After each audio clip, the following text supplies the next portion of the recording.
Hey everybody, today is Friday and I'm feeling good. So we are going to jump right into an all-new episode of BATrocity. Today we'll talk about Cardi B and the hypocrisy that's spewing from her mouth. Talking about how she used to drug and rob men back when she was a stripper. And how she can do that and have a perfectly intact career. And how guys like R. Kelly and Bill Cosby rightfully had everything come to an end. Also, I'll get into the pass interference rule change in the NFL and how that's good and how that's potentially bad. And I think we might have a new Batshit Crazy of the Week award to hand out this week. So let's jump right in. Okay. So I think it was around Wednesday when I heard all that news about Cardi B and her thinking, her bringing up. I don't know if she brought it up, but they dug up some video, some interview from the past where she spoke about how back in her stripping days, how she used to do some shady shit, how she used to go home with some certain dudes or whatever that were looking to fuck, and then she would drug and rob them and everything. And she spoke about it and the thing is, there's an obvious hypocrisy behind it, but the thing that makes this so stupid and so obviously fucked up is that there's the same people who are going to be like, y'all stop making a big deal about this, are the same people who rightfully, I want to get that across, rightfully feel that other celebrities should be bashed for it, should see some sort of comeuppance, should have some sort of repercussion, and that to me is just it's hypocrisy. It makes you a hypocrite. If you feel like Cardi B should not see some sort of detriment to her career for us finding out, the public finding out that she did these things, then at first, the first thing we need to touch on is that you are a hypocrite if that's how you feel. She absolutely, matter of fact, just for her own image, just for the sake of her own image, she should come forward and just say, I was 100% wrong in what I did, and I'm no better than the people that have lost their careers over this. Or if she doesn't want to take it that far, she could say something like, I'm just as culpable for my actions as they were, But to sort of brush it off like she has, because she's actually said, she didn't have many options back then when she did it. She had to do what she was doing, and that's all bull. We all know that's bull, because there's always options. There's always a multitude of options that you could take, unless you are physically incapacitated to the point where you cannot do anything, where you are physically unable to do something. Unless that's the case, there's many options on the table. She could have said, hey, this stripper life ain't for me. The stripper life is not going to be for me. If I have to drug and rob men in order to make ends meet, maybe I need to go get a couple jobs, at like McDonald's and Wendy's, and and maybe I need to do something that's gonna not be illegal and screw up my whole life, or potentially, or damage or hurt other people.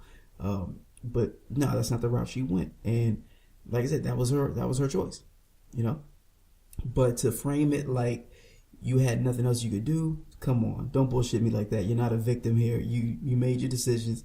You chose the wrong one. And if people choose to really be fair, and equal about everything, then you will receive some sort of backlash. But the thing is, today is Friday. That news, I think, came out earlier this week, and I don't see any mute Cardi B hashtags floating around like there was the mute R. Kelly hashtag floating around when all that business was going down a month ago or so. So there's this bias and this hypocrisy, and the bias definitely seems to be a bit more convoluted and complicated overall, because women in general have had enough with holding up these big dudes and seeing them held up to such a high degree, in media especially, especially in the public eye, because you look at that and you go, okay, I know this guy's done X, Y, and Z. Why is he so lauded and respected? So they've had enough, because for them it's been way too long. Like, it's been centuries of unequal treatment and all that kind of stuff. So I get why they feel like it's more okay to target men than it is to target women. But if you're really fighting for equality, if the main goal is truly equality, then you have to do what's right. And if what's right is to just as equally go after Cardi B, then you got to go after Cardi B, because otherwise I think it hurts your case of fighting for equality, fighting, for feminism, which is basically, equal rights for women. Because, you got to take the good with the bad. You can't just take the good, You can't just say, yeah, now we finally got all these bad men scared, and then, just turn the blind eye to the bad women. It's not going to work that way. And it seems to happen. It's not just a feminist issue. It's a every issue when you think about it. Anytime that people fight for any type of rights, any type of equality, there's always that one overlooked side where it's like it's a responsibility that falls on the victim as well, which is, the victim of inequality needs to also be able to say, I'm not going to, out of spite or whatever, look at the side that has been known for doing the unjust thing and then not be fair to that side. Because if you do that, then you know better. At the end of the day, you're not really fighting for equality. You're just fighting for the roles to be reversed, and that's not what that's not how positive change is made. So, to me, overall, this Cardi B thing it's really just it's shining a bright light on how we're not ready as a whole, as people, to truly do what's right in this case, and we don't see things equally, and it goes for both men and women. Men clearly don't, in a lot of cases, don't see women as equals, and that's been established for a very long time. So that's not a shock or anything. But on the flip side, women also don't seem to fully want to be equals in that sense. So it's like, okay, we both need to meet. We both have to do some work to meet in a good, clean middle. One that fairly punishes both sides that are wrong. So, from both sides. So it's not quite there yet. Hopefully it gets there. But yeah, I look at that. It upsets me a little bit, because why would Cardi B feel the need to defend shitty things that she did? And why is it that people roll their eyes when they see news stories like that? Because how I look at it is if I can put any person, if I can replace the name of whoever did something wrong with any other name, and it's still just as wrong, then what they did was wrong. That's how I look at it. If it's only wrong when one person does it, and it's not wrong when someone else does it, then you have to delve a little bit deeper and determine why it's wrong when that one person does it.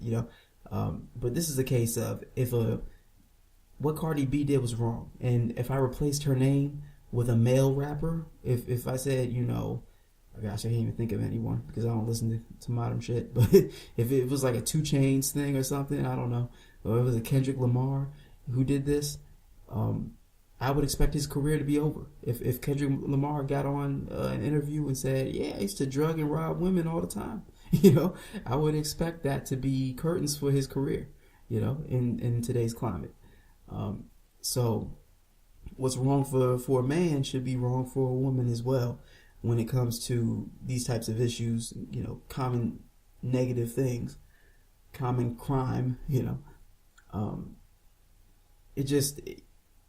I would like to see it treated as fairly, because it's a perfect opportunity. I almost draw a parallel to this, and when famous black rights public figures speak about mistreatment of black people, it's great, it's awesome. As a black person myself, I feel like we need that. But also I look at it like, could you guys also stand up for other ethnicities as well, publicly and popularly? Because not just to shut them up, but just to show that you really mean, what you say when you talk about equality. Stand up for the white kid who gets bullied, or whatever, and do it publicly so everyone sees, Sharpton or whoever, or Jesse Jackson, whoever, they stand up for everybody, anyone who's being unfairly treated. And I'm not saying that they don't. That's the reason I'm saying I just wish they very popularly, publicly, spoke out against that type of stuff and stood up for people, not just black people. And it's the same. That's how I feel about.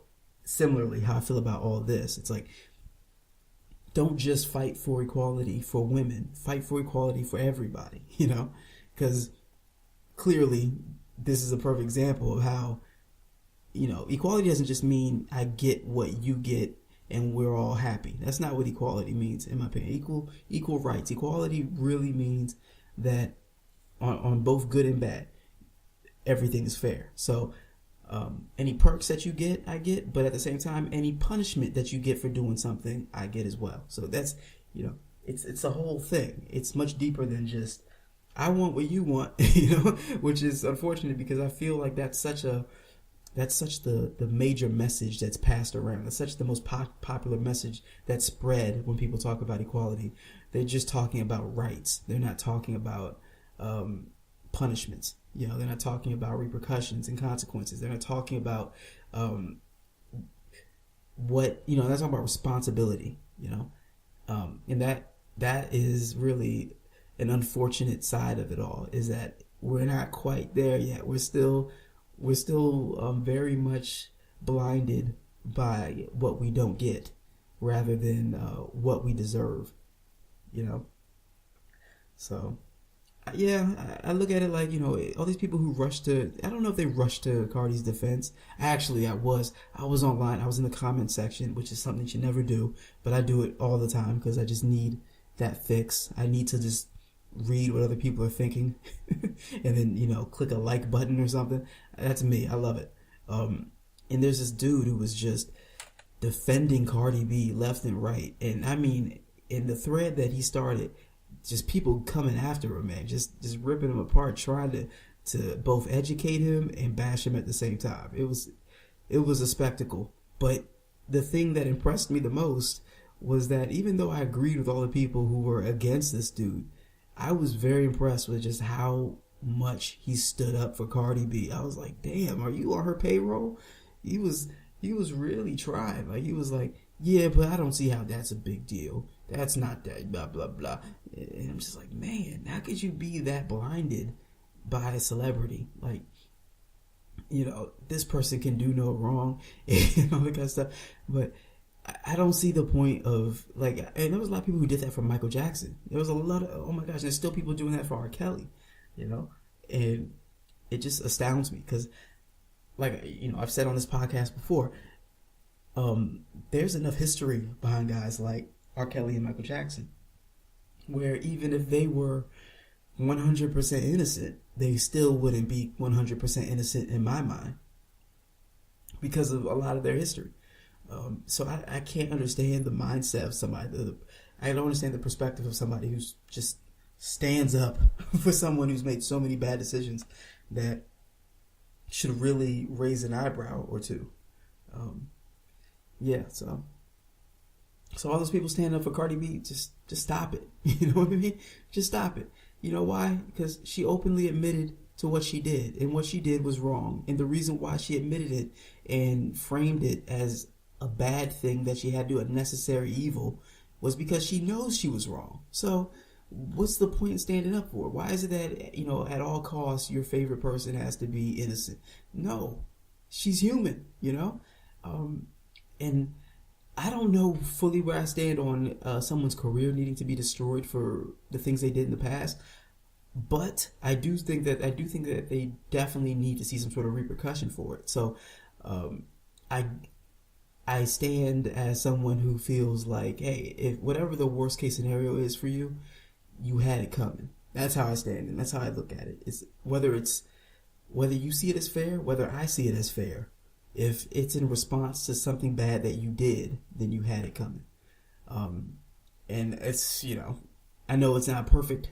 It's not a perfect ideology, but it's, it's like this. If you walk up to somebody and you slap them upside the head, just random person you never met in your life, you just walk up to them and you slap them upside the head, and they pull out a gun and shoot you in the face and you're dead. I look at that from the perspective of, hey, yes, that person who shot you should go to prison or possibly get the death penalty if that's, depending on the state they live in. But you started it. And because you started it, you deserved what you got. You got shot in the face and killed, but you would not have gotten shot and killed if you had not slapped that person upside the head. So, I know that it's to a lot of parents out there. They always tell their children, if a child says he started it or she started it, they say, yeah, but I'm finish it. Or they say, hey, two wrongs don't make a right, or blah, blah, blah. But I'm here to say, I do believe that the person that started it is more wrong. That's how I see it. Because, it's not fair to it's not fair to test somebody. That's how I look at it.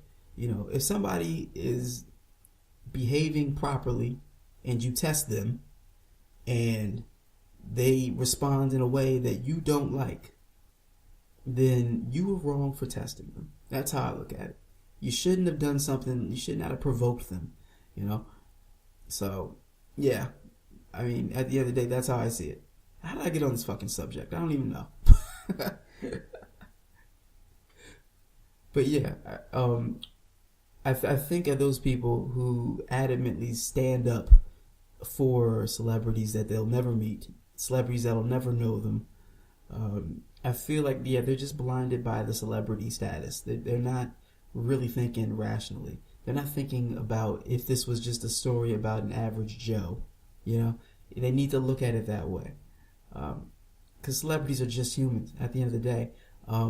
Cardi, to me, I would hope that her career doesn't get ruined, but what I would really hope is going forward, instead of just rounding up all these people who've done fucked up things, I would prefer if maybe they just started letting them come out, speak about why they did what they did, and trying to find some sort of a way to make amends for the things that they did in the past, as opposed to just saying, we're going to have a witch hunt, because that's where it is right now. Right now it's at the capacity of, hey, we're going to get everybody. We're going to round up as many of these people as we get. It's like Pokemon. It's just, you got to catch them all, and that's how they look at this. Like how many men can we find or dig up negative pasts on? That's what it looks like. And that's not going to solve the problem, as you see, because all you're seeing is that the number is just increasing more and more and more and more and more. And that doesn't fix the problem. I feel like, yeah, you might be scaring some people, but the problem is a cultural issue. It's a societal issue. So just scaring people isn't going to fix it. What's going to fix it is a combination of raising kids better. And I know that sounds like a cop-out, but at the same time, you got to think, man, I don't know how R. Kelly was raised. I don't know about all that. But look at Michael Jackson. I mean, look at that. How was he raised? There's a lot of people who say, man, the way he was raised was akin to child abuse, So, I mean, who's to say? But Cardi B, she was a victim of her own upbringing. I imagine, because to have to strip, or to feel like you have to strip, and feel like you have to rob and drug men to steal from them, I say to have to steal from them, but you know what I mean. To feel like you needed to do those things means that you already had a fucked up life, and usually the nice, well taken care of, rich kid is not going to resort to extreme criminal behavior unless they're trying to rebel, and I don't believe Cardi B was doing what she did to rebel against, her guardians or parents or what have you. I think that she truly believes the things that she says. I truly believe that she thinks. I truly believe that she believes that she needed to do the bad things that she did. So you don't fix that problem by shaming. You don't fix that problem by rounding people up, digging up past from centuries ago, and saying, go into prison and stay there for the rest of your life. That's not going to fix it. So you got to dig a little deeper. And I know that's not an easy answer, but that's the only one that works. The only thing that stops bad people are good people raising good people, honestly. Because, that's what you try to do in prison anyway. You try to rehabilitate. You try to have a bunch of authority figures structure their lives in such a way that they become accustomed to not doing wrong. And it might work for some, but look at how prison systems usually end up. There's a lot of corruption in them, There's a lot of underground stuff going on in a prison, There's a lot of things that guards don't know about. There's a lot of things that warden doesn't know about. There's a lot of things that corrections officers, all these types of people, they don't know shit, right? Or they know and allow it to happen, or, it's just all kinds of stuff. So that's not a perfect system. So the only thing that works that you can think of more often than not is good parenting, good leadership at home, and that, like I said, if anyone wants to put any effort behind that, then I could actually take them very seriously. But right now, as it stands, most people don't want to hear that. Most people just want to hear, take all these bad people, round them up, throw them in prison. That's what they want to hear, And that's a shame, because it doesn't get to the crux of the issue. It doesn't get to the core of the problem. It's sort of like the voting issue, where people complain and bitch and whine about Donald Trump. Liberals will sit there and say he's too stupid to be president. He's too xenophobic. He's too racist and all this stuff. And it's like, whether or not I agree with you is not even the issue, because I agree, but that's not even, the issue. The issue is that he's fully capable of being president because the criteria stands in such a way that he can be, So there's nothing that stops him from being president, so he can be president, and not just him, anyone like him. So the only way to stop someone from getting into that position of power is to change the criteria. But you don't want to do that. Nobody wants to have that conversation. They just want to bitch and whine and all that. And that's how I look at this. It's like you would rather just, bitch and whine about bad men rather than put the effort in to stop bad men from existing. Forcing parents to be better, constructing laws that force parents to be better. Instead of scaring all the bad guys who there's, I won't say no hope for, but next to no hope for. Once you get past a certain age, you set in your ways. And someone like Bill Cosby, who was, is he 80? I don't know how old he is, but he's old as fuck. Do you think that he's actually changed, or he's just too old to do the fucked up things that he used to do? I think he's just too old, basically. That would be my guess. So what you don't want to focus on just throwing some bad person in a cell. You should want to focus on changing the culture, changing society for the better. So people like Cardi B wouldn't be faced with this, because the issue here is, while Cardi B should be, if all things are equal, she should be thrown into prison. She should be going through a whole lot of career backlash and all that kind of stuff if everything was equal. But diving a little bit deeper, digging a little deeper, we see, or at least I see, that it should be used as an eye-opening type of situation where we look at this and say, hey, maybe we aren't really coming up with a good conclusion in all this Me Too business. Because it's really, if you really look at it, one of the reasons why people aren't going after Cardi B is because they really, in their heart of hearts, they don't want to see her suffer because of fucked up things she did in the past. They really don't want to. And it's a humanizing moment, I think, if they could really open their eyes and see it. Because if they really gave a shit about people's lifestyles and all that kind of stuff, they'd probably look at these other fucked up dudes who they're quick to throw to prison and be like, you know what? This guy's a piece of shit. He's done a lot of fucked up things, but I really don't want him to suffer for the rest of his damn life. You know what I'm saying? And I know it's probably a hard thing to say, but if you were the bigger person, you would look at it that way. But also, you would look at it like this. This is my perspective, at least. You should look at it like your career should be over, but I'm not trying to make you suffer for the rest of your life. That's how I look at it. Because I think of guys like Michael Vick, the football player. Obviously, Michael Vick had the dog fighting ring. He was involved in that. I don't know to what degree, but obviously large enough to the point where he was, thrown into prison for it. And I think of that type of stuff. And he ended up coming back from prison and playing football. And he eventually started a season or so with the Philadelphia Eagles and had a really good season with them. And a lot of people either forgave him or looked past it, And now he's I believe, an analyst on Fox Sports or something. So I look at that and I think that was nice. That was very generous what they did for him. However, I look at it like they should have been a little bit harder. As far as his career should have been over as a football player in my mind. When you do something that stupid, when you do something that fucked up, your career should be over. But I don't think that you need to be thrown in prison. I know that's probably hard for a lot of people to hear because they're sort of like, dude, you're a criminal. You did something wrong. You deserve to be thrown in prison. But I look at prison a lot differently than maybe others do because I don't look at it like, yeah, you go to prison and you're going to be a better person, or you go to prison as a punishment. The punishment thing makes sense, but I don't think you should be there for very long because you got to look ahead to get to take into account that there's all these other types of crimes where you should be there for a very long period of time. So if you murdered somebody, then obviously. If you raped somebody, then obviously. But you had a dogfighting ring. That's very inhumane. It's very cruel. But I value human life far above the life of animals usually.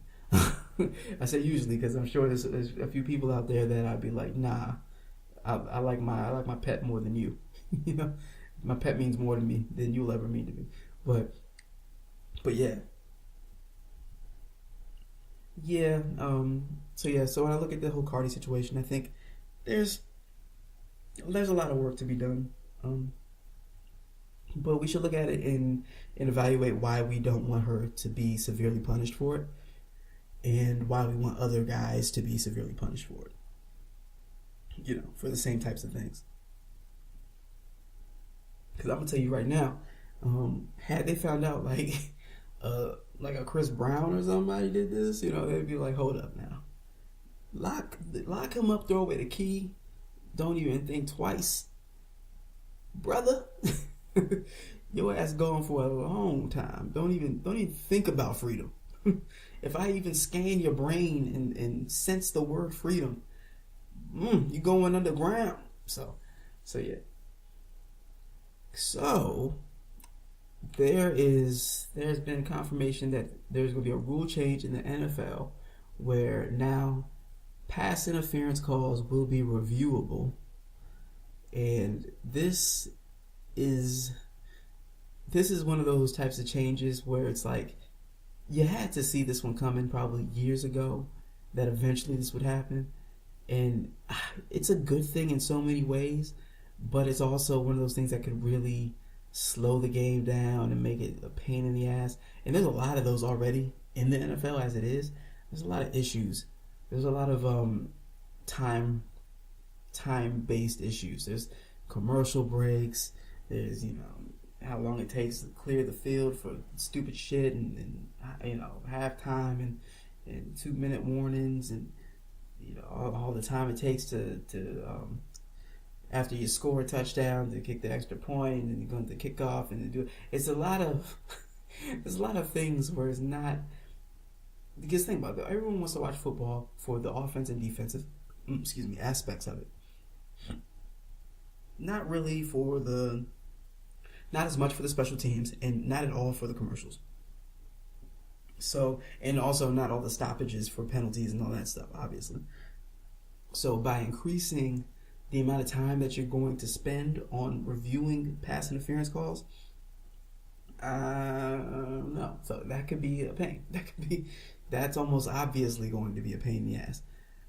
I look at that and I think, damn, what an what it's just sad. Like everything that they do to improve the game fucks it up in another area of entertainment value.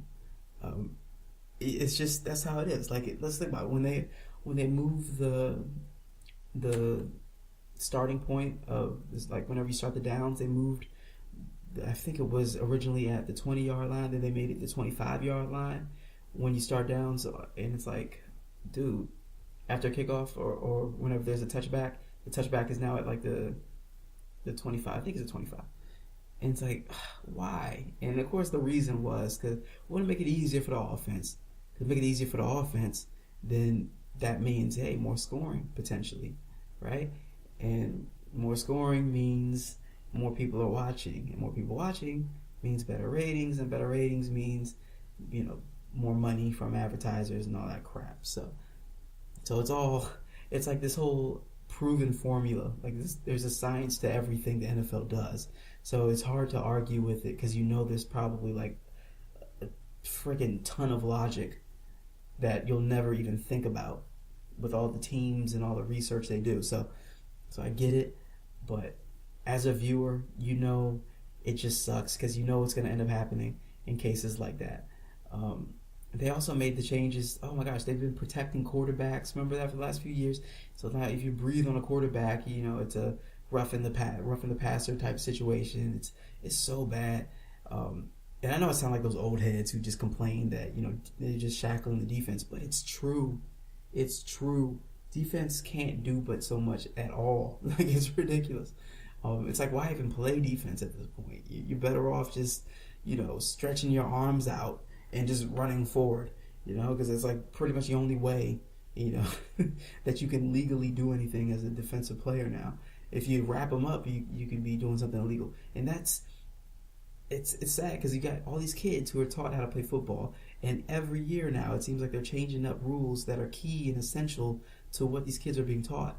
And so they're going through these pee-wee leagues in their middle schools and their high schools, and they get into college and they've already established how to play correctly, and then the college has to sort of compensate for what the NFL is doing sometimes, and then by the time they make it to the pros, it's like, I don't fucking know what to do, and so it's like, gosh, you guys are really hurting your product here, man. You're, for the sake of either entertainment or hopefully for the lack of bitching or something. I don't know. Of course, this whole pass interference change comes after the controversy last playoffs, when I want to say the New Orleans Saints got screwed out of a call. It was a pass interference call. I can't even remember who it was. My memory's so shoddy. But they were pissed. And they were really pissed after that call because, in their minds, that cost them the game. So I get it. It was a missed call. It was a blown call. But even though it's a blown call, I still believe they're blowing this out of proportion because nobody wants to see a pass interference call being reviewed and then finding out that it's disputed, like it's something that can be disputed, and then it goes the other way, and I know you have to have like sufficient evidence to overturn, but it's a very tricky wording, I believe, because you can have sufficient evidence and it could still be debatable.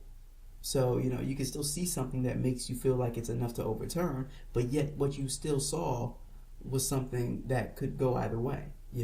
So it's like, and that happens all the time in football. Like, there's always these questionable things that happen, and there's always, how many times you see a play, and even just on the replay, just looking at two different angles of it, you don't know. It's like at one angle looks like he has the ball, the other angle he doesn't, and sometimes it's like definitive evidence, it's definitive proof, and you're like, okay, clearly he doesn't have the ball, but it's never perfect, and there's so many cases where you look at replays and they just don't even have the angle that you need to see what the hell happened, right?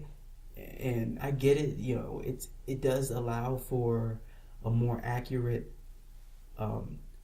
officiating each game. So for that reason, I love it, but I hate it because it's going to take more time at an already long game, and it's going to still come down to a ref's decision, So that's annoying. And how many times do you see pass interference and it's not even like the flag's not thrown, you know? So I guess if anything, these are two things. We should be seeing the flag thrown more for pass interference, and if we do see it thrown more, we should be seeing it reviewed a lot, because that's what they have free reign to do now. So basically, anytime the ref sees anything that they're unsure of, they should be throwing the flag when it comes to a pass, when it comes to a receiver catching a pass or whatever, or not catching, I guess. So, I don't know, man. I feel like that's probably one of those things where they're going to change it, and then the season coming, they're going to be like, a lot of the coaches and the players going to complain about it, and they'll think about it. They'll still want it in the off season, and they'll either change it back or they'll add something to it. It's just all these rules. It has to make me wonder why people are so in love with the NFL. Like, this NFL is still to this day the number one sport in the U.S. It's still the number one sport, and I don't know if it should be. I mean, to me, basketball is the most entertaining sport that there is to watch, because the scoring is high, the athleticism is high, the action is high. You know, everything about it it's high octane. Everything. You're not gonna go 5 minutes without a team scoring, you know, unless it's record-setting type shit. You know, so it'll be a big deal if something like that happens. So I look at that and I'm like, basketball to me should be the number one sport, because it doesn't suffer as many ridiculous rule changes like this. The NFL just seems like it's trying everything to appease everyone, and it's I don't know if it's failing or not, but it seems like it's headed in a bad direction. If I'm just looking from the outside in, it just seems like everything they're doing is benefiting the people who are paid the most, the quarterbacks, the wide receivers, and everyone else be damned, and it hurts the game, I think, because people see through that. People look at that and they go, why are you babying the wide receiver? Why are you babying the quarterback? And then it doesn't take long to get to that next level. It's because it's money. Money's the reason. It's money's the reason, because teams pay this much for this quarterback. And not even just that, it's the entertainment value. And the more entertainment, the more people. So we go through that whole cycle again. And the more people who watch it, the better the ratings. The better the ratings, the more money from advertisers. So it's like, I get that they're trying to please all the right people, but they're in the process pissing off a lot of the people, a lot of their fan base. And you also have to think, most people who are fans of NFL teams are fans of teams that suck already as it is. Do you think that people who are fans of teams that suck want to watch games where the opposing team gets pampered and wins?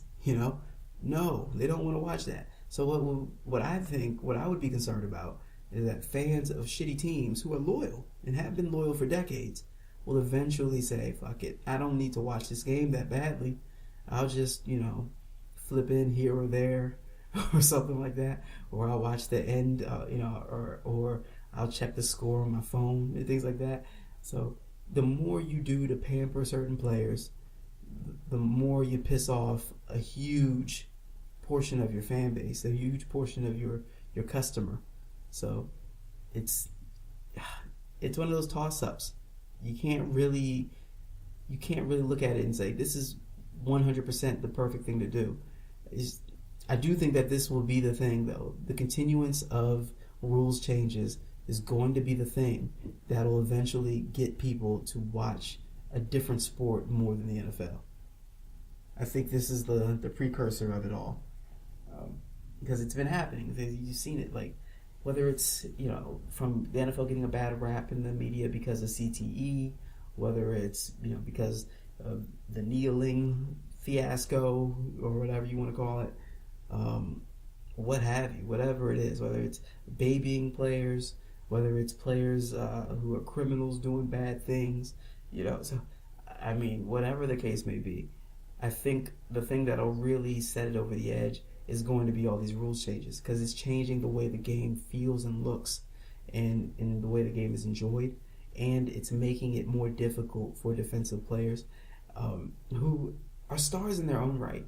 It is really strange when you think about it, because NFL is not touted as a tough guy sport, but everyone knows it's a tough guy sport. So with that knowledge, you would think the stars, the biggest stars in the NFL, would be defensive players, but it's the opposite. The biggest stars are the offensive players. They're the players who are prima donnas and flashy, and the players who have accuracy over toughness. It's just really weird when you think about it. And I get it, because you want to cheer on the side that scores points, obviously. But I geek out a lot over sacks.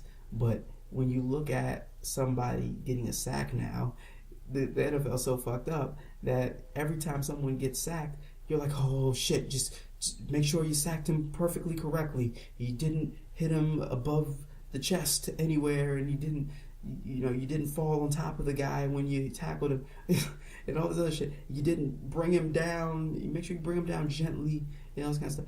Like, you can't even sack a quarterback now without, the team, the fans of the team that sacked, the quarterback, without them being nervous. They're going to be nervous every time they see a sack. They're just like, oh, did we do it correctly? It's like you immediately, after a hit that looks vicious, you immediately look to the ref, because you're like, is he going to throw a flag? It used to be that was par for the course, man. Like, that used to be, yeah, look at that hit, and everyone's cheering. They don't give two shits about the ref, But now it's like, oh, like, oh my gosh, the ref going to punish us for this? Are we going to be in trouble? So that takes away from the fun, and nobody wants that. And then, like I said, the NBA doesn't suffer from dumb stuff like this. The NBA does suffer in its own right for the game being different, but it doesn't suffer as much. Like, people always laud the days of the NBA, particularly the 80s and 90s, when you had guys like Larry Bird, Magic Johnson, and and Michael Jordan and all that. And people look at that and they go, things were tougher back then. Players were tougher back then. It was a man's game and everything like that.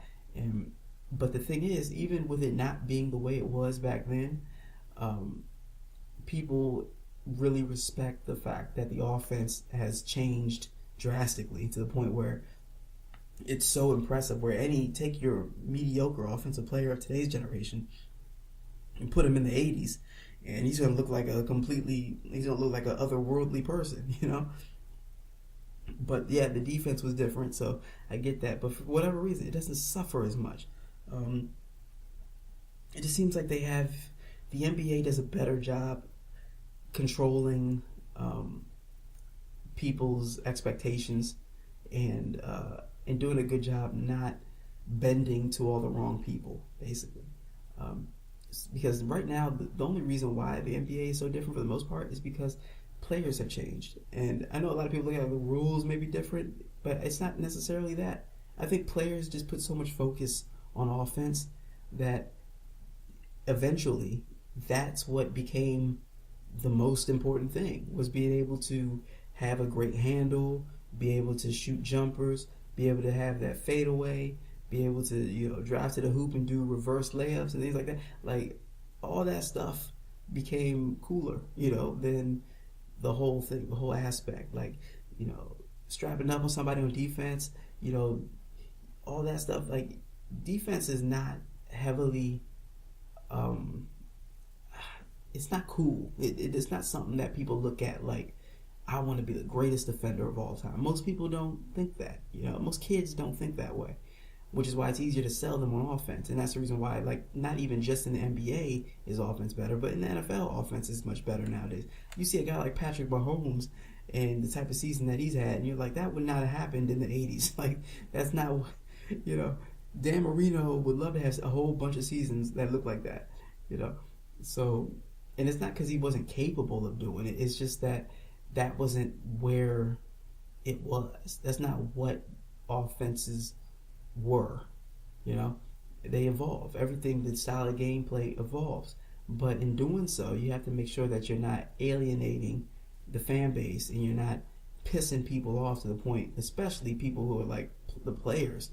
Because if they're pissed off and they're bitching and whining, that's going to eventually that's going to carry into the fan base, and the fan base is going to start, protecting them with the same. They're going to start parroting the same things, So you got to please the right people, but you got to know who those right people are. You can't just say these are the right people. The advertisers are the right people. The quarterbacks are the right people. It's like you would think, but maybe they're not. Maybe the answer is make the game more physical, make the game more dangerous, or seemingly more dangerous, and just do more with technology to improve the health of the players. It's one of those trade-offs you just don't know until you try it. But yeah, I look at it like this pass interference stuff. It's good and it's bad, but if I had to pick which side outweighs the other, this is where it gets difficult for me, because I think, honestly, I hate to be a curmudgeon on this one, but I feel like it does more harm than good, and that's because people are already dissatisfied with the length of games, that this is just going to add to that, and it's going to put more responsibility on the ref to get things correct, because now they have no excuse, because now it's like, or they have a lot less excuse, because people are going to be like, every time there's a pass interference, anything that looks like a pass interference, we damn near need to expect to see a flag, which makes the game slower, like I said, and means that the ref damn sure better get it right, so to me it makes it worse, because when the ref gets it wrong after reviewing it, imagine the backlash, imagine the outcry and the uproar. People are going to be like, hold up, dude, you reviewed this play. I saw the play on the big screen. Like, imagine the person like, I saw this game from home and I got the right call. Why is it that you reviewed it and you got the wrong call? It's just so weird, though. It's like, dude, you don't need, like, instead of making this rule, why not just expect more from the ref? Why not, like, be assholes to the ref and be like, y'all need to just start fucking throwing flags if you don't know what you see, If you see pass interference, or if you don't know if you see pass interference, then just throw the fucking flag. You don't know, because that's how I look at it. I'm trying to think of what that situation is, because there's a situation where if you just throw the flag, I feel like that's the better. I feel like this for scoring plays now. How in scoring plays, they always review the play, right? And I feel like that's smart, because it's a scoring drive, it's a scoring play. So the way I see it now is, anytime you're unsure if you see a touchdown, you should just call a touchdown.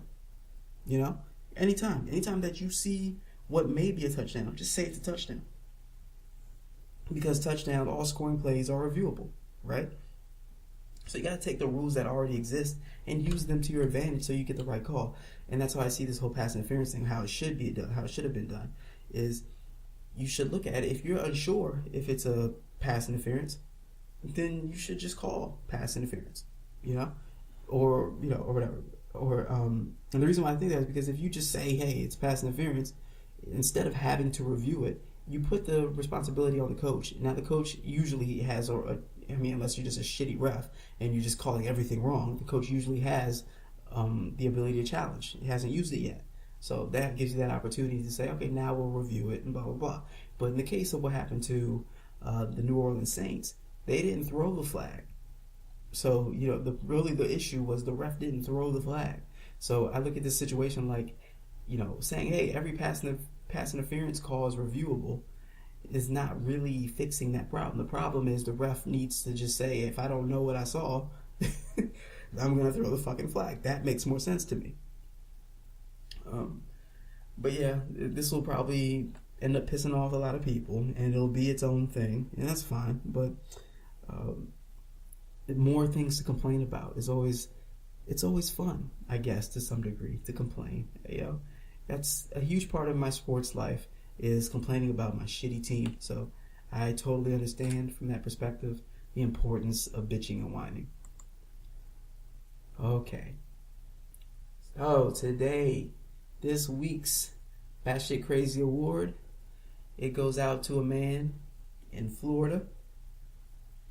And let me see if I pull this up. So, it says, and this is from Associated Press. It says Florida man faked robbery so he wouldn't have to work at Hardee's. Oh my gosh.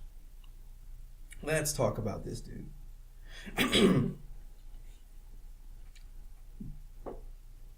WFTS TV reports that 32-year-old Brian Anderson of Dundee told dispatchers Tuesday that two gun-carrying men took his necklace, money, and his phone before jumping into a car and driving away. Really? Really now? Really? Polk County Sheriff's deputies went to the scene and quickly realized that a robbery never happened. In a Facebook post, the agency said Anderson confessed, adding that on the bright side, Brian didn't have to go to his 11 a.m. shift at the restaurant. Are you fucking serious? Anderson is charged with misusing the 911 system and knowingly giving false information to law enforcement. This dude fucking lied and said that he got robbed for the pretty much just the sake of getting out of fucking working. There was no real good reason for it. There's no other reason. You gotta be fucking out of your mind. If that's the reason why you're gonna lie to the cops and say you got robbed, I mean, I could see if it was like, I don't know, some elaborate scheme to get money some sort of way. I don't know, but for that, like, you're gonna put it on the line for that? You're gonna put yourself out there for that?